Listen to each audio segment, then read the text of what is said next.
Building a business is not just a battle of building in the marketplace. It's a battle of building in the mind.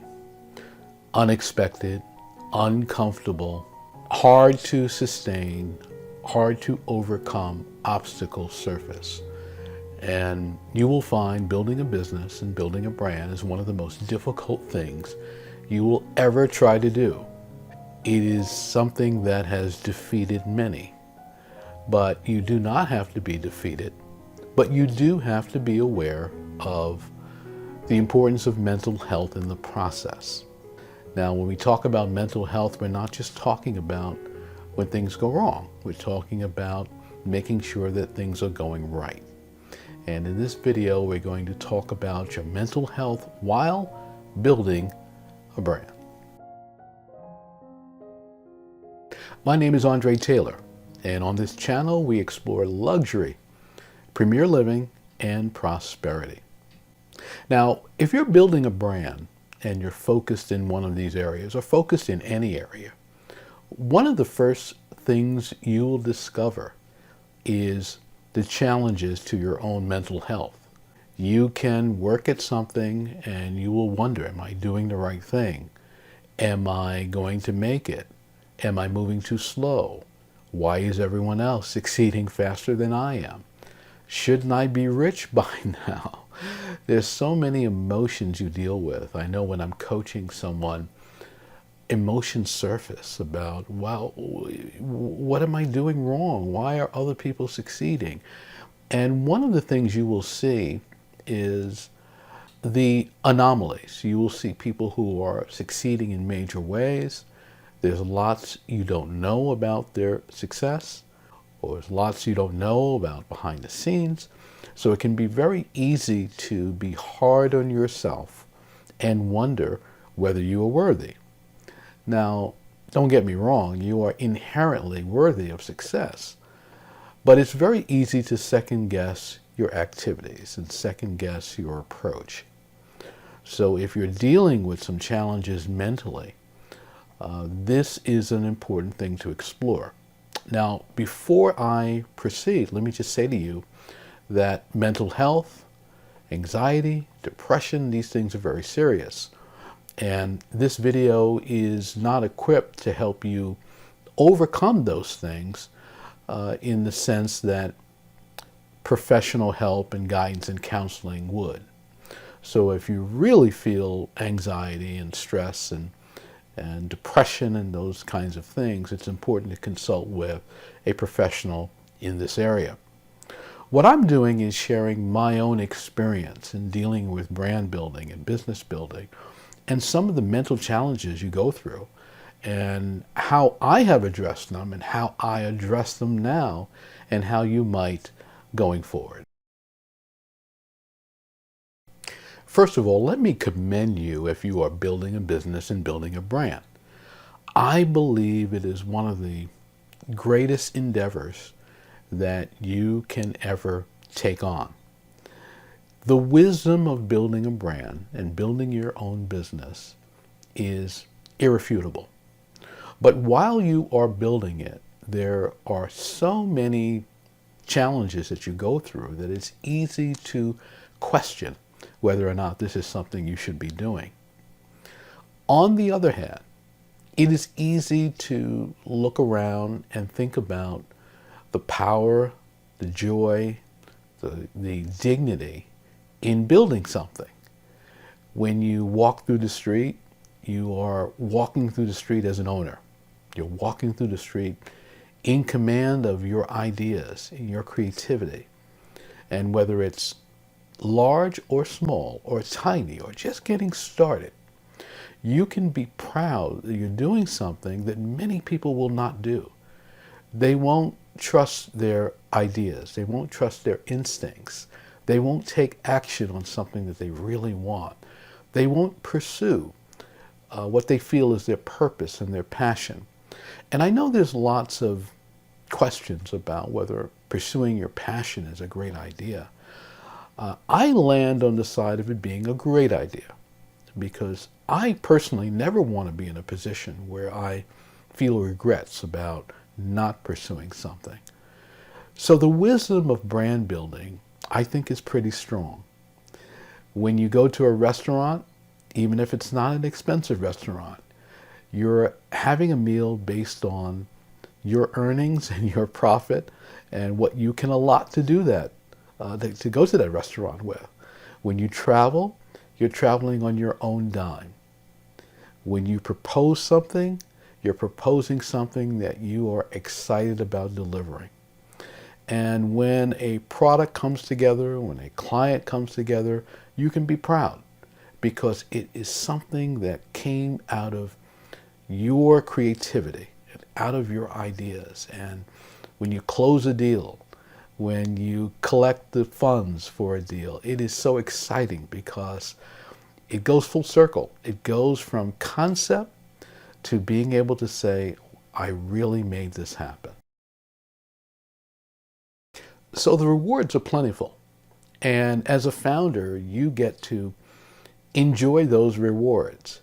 You get to enjoy seeing your baby come to life and to see it grow.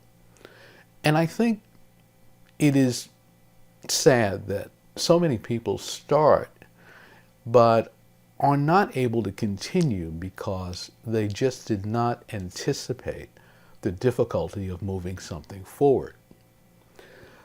I have been an entrepreneur for a long time, and I will tell you that it has taken major sacrifice. It has taken major vision. It has taken major commitment. It has taken major cash investment and reinvestment into the business.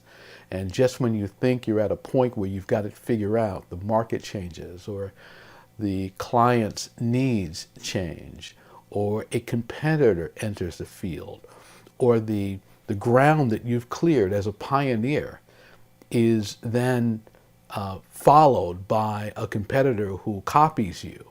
So there are so many things that happen in building a business. But I will say, despite all of those things, and despite the challenges of that, it is still one of the most rewarding endeavors that you can ever embark upon. And of course, once the business reaches a stage where it is generating sufficient cash flow to support you and to support others and to support potential partners and vendors, and once it reaches a stage where it is profitable, and if it reaches a stage where you could potentially sell a piece of it or exit entirely, well, that is incredibly rewarding. And it's something to be proud of. A friend of mine recently sold his business, and we were talking about the ups and downs of growing the business. He didn't start the business. His grandparents started the business. And so he is the third generation. And ultimately, he built the business up after, I think it was about 30 years old when he got involved in it. And it went many years at a very small level. But when he came into the business, he was very ambitious. He was very excited. And his focus was on growing the business. Now, he did work in the business as a teen and in his early 20s, but it wasn't until he reached his late 40s and early 50s that he got the business in shape that it could be sold. I have to tell you, though, it was lots of work, but at the same time, the rewards have been tremendous for my friend. He's so excited having reached this stage. So many things he had to fix about the business. So many things he had to shore up. Everything from technology to sales team to marketing to his financials, his corporate records. I mean, just so many things he had to fix. But as he says, it was well worth it.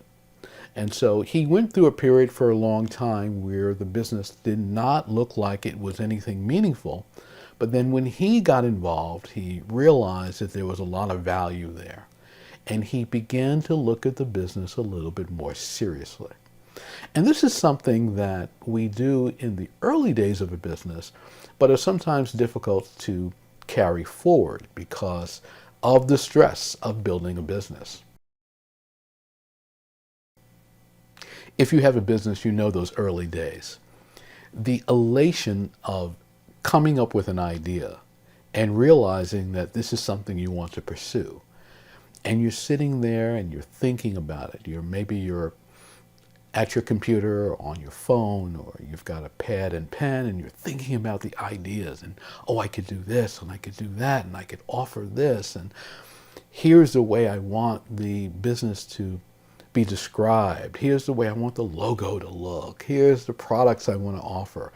Here's the way I would price this. Oh, and we can also offer this. I think those early days of building a business where you feel that elation are so exciting, because it's when you really understand the magnitude of what you're doing. And if we could somehow maintain that and keep that going forward, I think that building a business would be a lot easier. The reality is that soon after elation, you begin to feel some other emotions. And when you begin to feel those emotions, that's where mental health becomes a major factor and something you want to consider at those early stages. Now, in the beginning, you're riveted by the idea, by the opportunity, and you are so excited, but then you realize the details of running a business. You realize you have to sell your product. Well, how do I sell this? What do I say? Who do I sell it to? Where do I find these people? You begin to realize, wow, I think I'm undercapitalized. I don't have enough capital to do these things. I don't have the resources. I don't have the staff. And then you have unexpected things that arise. You have unexpected expenses. Something is twice the price you thought it was going to be. I remember the very first business that I started as a teen. I went to a typesetter. Back then, I used to typeset books. And I wanted this book typeset. And I only had a limited budget set aside to do this. And when they told me the price, I said, oh, I can handle that. And the price they gave me was per page. It wasn't the entire project. So everything I had available to me to get this thing typeset, or to get the whole project launched, I should say, went to the typesetting. So here's what happens. As you begin to encounter these difficulties and these challenges, the question is, how do you meet them with your mental state? How do you think about them? Do you begin to get into a mode of thinking, oh, wow, I'm not going to be able to do this? Or, oh, wow, this is incredibly difficult. I don't know how people do this. Or do you develop an attitude that I can do this, I will find a way to do this, that there is a way to accomplish my objective, and, oh, well, this is something I have to just work through. You see, mental health is not just about when you are depressed and discouraged and anxious and stressed. It is preempting those feelings. It is getting up in the morning and saying to yourself, whatever I'm faced with today, I'm going to be able to handle it. I'm going to figure out a way around this. There is always an answer. There is always someone who can help. I can handle this. I've handled big challenges before. I can handle this one. It is worth it to build a business. I'm going to learn from people who have built businesses. I'm going to keep my mind in the right place. One thing I can say that I'm very fortunate in is that I have always been a student of thinking the right way and thinking empowering thoughts, thinking that I am capable. And so I just stay on a steady diet of those ideas. I am always thinking there is a way that I can move forward. There is a way I can be successful. There is a way I can get this done. Someone knows how to do this. In other words, I want you to preempt doubt. I want you to get in front of doubt. And I want you to anticipate that you will have twists and turns and that you will be able to work through them. I think one of the best ways to understand that is to read about other successful entrepreneurs and read about the challenges that they have dealt with. Read about the setbacks. I was listening to the entrepreneur, media executive, comedian Byron Allen talk about being in foreclosure 14 times while he was building his media company, and how he was sitting at a table making phone calls, trying to advance his media company by putting some deals together. I often talk about the filmmaker Tyler Perry. For a long time, his productions were criticized, his films were criticized, and now he has this massive studio that he's built in Atlanta. And so many people are proud of what he's done and how he stuck it out. This is a fellow who has lived in his car. This is a fellow who has been evicted from his apartment. This is a fellow who has run out of money. In one of the books I read about Tyler Perry, it talked about how he had tried a particular marketing activity 5 years in a row. 5 years in a row, it didn't work. And so these are the kinds of things that you experience as an entrepreneur. But here's the thing that is so important. Every time you experience a setback, every time you experience difficulty, you learn about something that doesn't work, you learn about something that should be refined, and you become wise. So although things might take longer than you anticipated, they might be more complex than you anticipated, you cannot replace wisdom in business. You can understand all you want academically. You can hear people talk about it many different ways. But the great entrepreneurs have a feel for the business. They've developed a feel for the business. And when they develop that feel, they begin to understand, okay, I'm on the right track. I have eliminated some things that do not work. And you begin to feel good about seemingly small wins. But often those wins are major, but you will not capitalize on that win if you don't continue. So a major win could be understanding that that's not my client, this is my client. I don't say it that way, I say it this way to close the deal. I don't structure the contract this way, I structure it that way. These are seemingly small things, but these things are pivotal, and they become what are known as trade secrets. These are things that you understand because you've done the work, and as you do the work, you become closer and closer to succeeding in a big way. So as an entrepreneur, you enter formally this phase that is all about perseverance.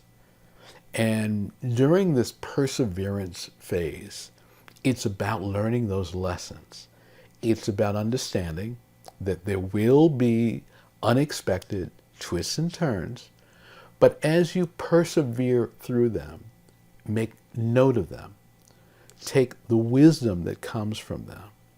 You will become better and better as an entrepreneur. Now, during this perseverance phase, it's very difficult because you feel like you're failing. And to people watching you, they're pretty convinced you're failing as well. They're looking at you and thinking, he doesn't know what he's doing. She doesn't know what he's doing. I don't understand why they're doing that. Tyler Perry talks about this and how his mother kept saying to him, they're taking applications at the phone company. Did you go down to the phone company and fill out that application? Now, this is a guy who loans his private jet out now to friends so that they can be transported from Europe to New York, to Atlanta. But the perseverance phase is difficult if you don't know it's coming and if you don't understand it. Now, having been an entrepreneur for a long time, I understand the perseverance phase. I understand the difficulties are going to come. I understand that my own doubts are going to creep in. But you have to work on that. And mental health is about, again, telling yourself a different story about what's happening. Not lingering on the setback, not lingering on the stumble, not trying to dissect the stumble. Yes, you had a bad situation. Okay, let's cry for 5 minutes, and then let's move on, because you will not get to the highest levels of entrepreneurship and success if you spend more than a second or two in those areas. We know that running a business is difficult, but we also know that those who prevail have great success and have a great life. And so hopefully you're going to be around another 5 years anyway, another 10 years anyway, another 15 years anyway. So you might as well work on your business if this is something you really want to do. Now, I've talked a lot about the difficulties and the challenges and how you can approach that by preempting that. And when I say preempting, you should have biographies, you should have films, you should have affirmations, you should have your vision board, a board with the things that you would like to have in your life and in your business visible. You should have journals with positive information in it. You should be writing your goals down. You should be flooding your mind with can-do information, with details on how I am going to do this. By the way, it isn't just about feeling that you can do it and even believing that you can do it. But by this study and this focus, you will get ideas that will light the path. By reading about other successful entrepreneurs, you will get ideas that will light the path. By studying other businesses and seeing how they've done it, you will figure out how to light the path. Because you're in a period, particularly during the perseverance stage, where there's also confusion, because there's so much information. And today, that is at an all-time high, because there is so much information online from people with different experiences, different focus, different levels of capability, different views on what's important. And so you have to determine what's important for you. You have to determine who you trust and who you will take with you along this path. So there's lots of confusion, and there's also loneliness, because you are often doing something that no one around you really understands. They understand it from a distance. They see that you're working at something. They see that you're on your computer. They see that you're going to meetings. They see all these things, but they don't really understand it the way that you do. And so that loneliness is also a challenge. Now, fortunately today, with all of the videos and all the information out there, that loneliness is less of a factor than it once was. And there are meetups and there are other entrepreneurs. It's certainly more fashionable to be an entrepreneur today than it was when I began. But loneliness is something you're going to experience. Now, one antidote to loneliness is making sure you're subscribed to this channel, because lots of information here on how you can take hold of your ideas and move them forward. And as you subscribe, you will get access to more and more of my insight. So I hope you'll make sure you subscribe to this channel. Now, as you go through the perseverance phase, you will also encounter disappointment. And disappointment will come in many forms. It will come in the marketplace. It will come from clients. It will come in situations where you think you had a partner, an employee, a supplier, a funding source, a technology, and you don't have it because they changed their mind, or they didn't. You didn't have the money to do it, or they can't offer you the terms, or they're handling someone else. It will also come when you don't have friends and family to support you. You're very fortunate if you have a husband that will support you, a wife that will support you, kids that will support you, extended family that will support you, friends, relatives, because most entrepreneurs, or many entrepreneurs, don't have that. So the added layer of challenge is that you're dealing with the difficulty of what you're doing, the setbacks you may encounter. You will also be dealing with some criticism. People will be criticizing you and saying, well, why is she doing this and none of that? And why doesn't she focus in this area and so forth? So all of these things combine to make it a very difficult endeavor. But I've got good news for you. There is a turn, a bend in the road that you can look forward to. Now, there are many ways I could describe this bend in the road, but let's just call it traction. It's when the business develops a level of viability and it's clear to you that this can work. I have sold this product to a few people. I've sold it to 5 people. I've sold it to 10 people. I've sold it to 20 people. And if I had more sales activity, I could sell it to many more. If I had better marketing, I could sell it to many more. It's clear that the concept, the product, the market, the client, everything is gelling and works. Now, if you're funded by venture capital, I mean, these will be one of your milestones. They'll be looking for you to reach this level, and that happens typically in a compressed period of time. So that's going to happen in 9 months, 12 months, in order to get to the next round of funding. But if you're not venture capital backed, which I suspect you are not, it's going to take potentially a lot longer because you're not going at breakneck speed. You also don't have seed capital or angel capital to get started. And you're not in a position where you are able to move as quickly as you might want to. That's okay, because everything takes longer than you anticipate. And that isn't necessarily bad. So the key, I believe, is once you realize that the business is viable, that it can work, you just need to be in a position where you can do more of what works. Well, get to the stage where you can figure out how to do that. Who can you hire? How can you fund it? Can you do the work yourself?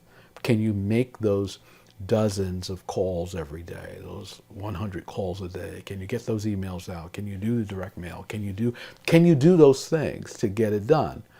And start to do them. And once you get to that stage, you will begin to see traction in a major way.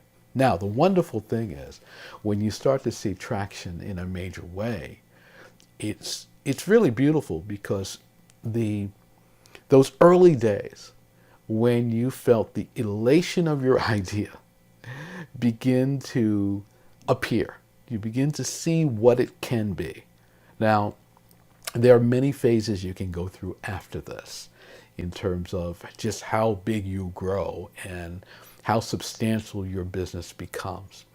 But when you get to this stage and you're ready to, what they like to say, scale, it's very exciting, because then you can you can have a great business. And of course, that's also the time when it's a little easier to get someone to fund you, because it is something that you know works.